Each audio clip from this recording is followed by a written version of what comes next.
You think danger starts on the third day, when food or batteries run out. But the reality is, everything is decided in the first 60 minutes after a total blackout. In that first hour, most people make two mistakes that are impossible to correct later.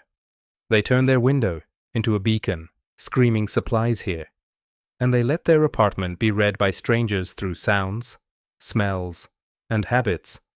When the elevator stops and the constant hum of the city disappears, silence becomes radar.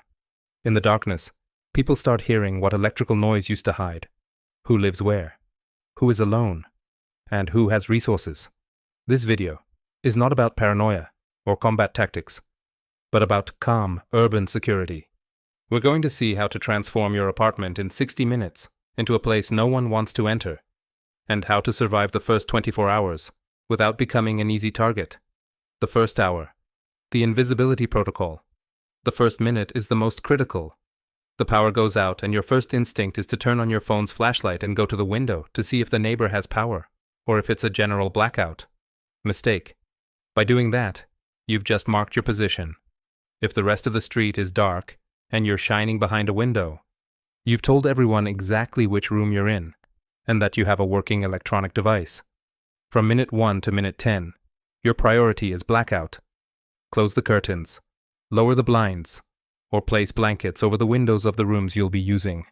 Only after sealing off light leaks can you turn on a small light source, preferably a camping lantern or a headlamp pointed at the floor.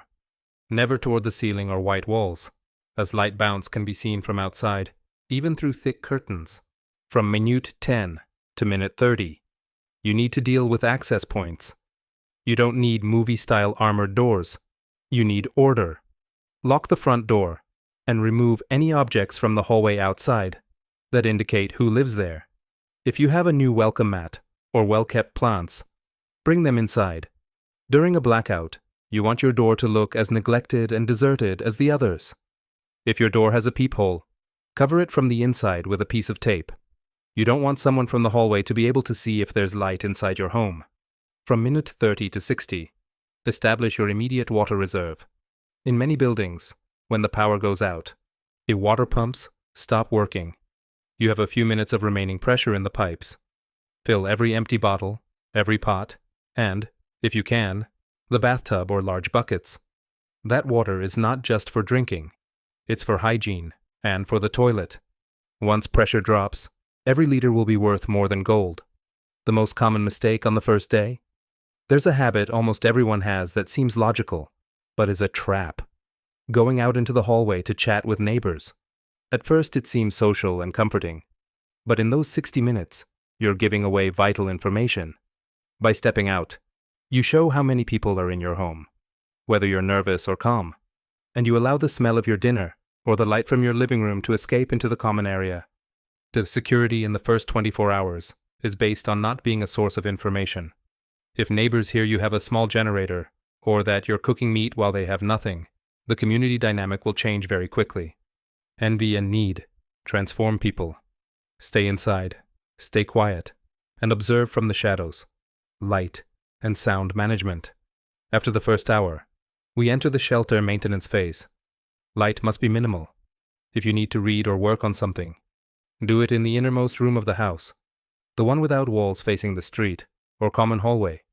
Use warm-toned or red lights if you have them, as they travel less, and don't ruin your night vision. Sound is the second risk factor. During a blackout, the building becomes a sound box. Avoid yelling, loud laughter, or using radios without headphones. If you need to talk, now you do so in a low voice.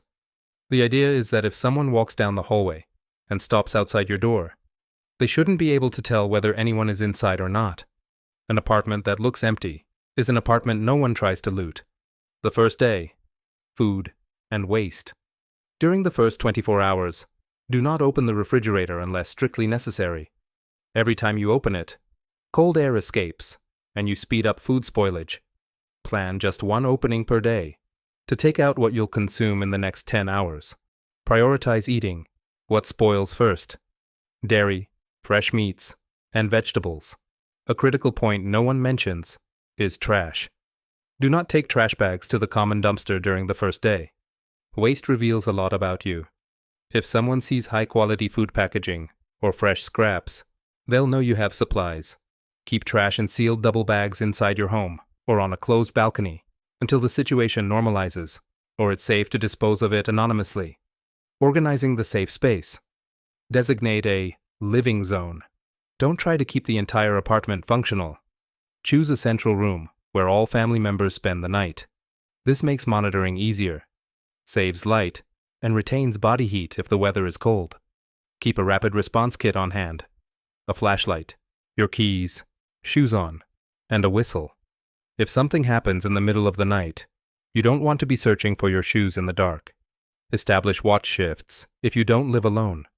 This doesn't mean someone has to be holding a weapon, but simply that someone is awake and attentive to the sounds of the building. Listening to how others move will give you a time advantage if the situation starts to become tense among neighbors. Communication and the outside. If you have phone signal, use it with extreme moderation. Don't call every 5 minutes to ask if the power is back. Save the battery for real emergencies.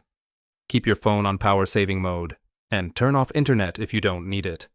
Your best source of information will be a battery-powered radio.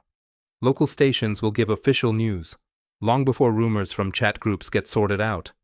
If you have to leave the apartment for a compelling reason, do so naturally, but alertly. Don't carry large backpacks or gear that looks professional. Dress like someone just going out to see what's happening. Upon returning, make sure no one follows you to your door. Urban security is a game of going unnoticed.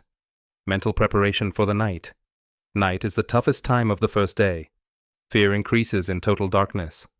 Before the sun fully sets, do one last security round. Check that all entry points are closed, that water containers are covered to prevent contamination, and that flashlights have fresh batteries. Create a routine. Lack of structure breeds anxiety. Set times for eating, times for resting, and times for listening to the news. During a blackout, time stretches, and the mind starts playing tricks. Maintaining physical and temporal order in your apartment is what will prevent panic from taking control. In summary, the first 60 minutes are about sealing your home visually and audibly. The following 24 hours are about managing your resources in silence and observing the behavior of your surroundings without exposing yourself. It's not about being an impenetrable bunker, but about ceasing to be an easy target. Order, discretion, and silence are your best defensive tools. Do you have what you need today to seal your windows, or a plan to collect water in less than 10 minutes? Security isn't something you buy. It's something you practice. If this protocol has helped you see your security from a different angle, don't forget to subscribe to the channel and hit the notification bell to receive more urban survival strategies.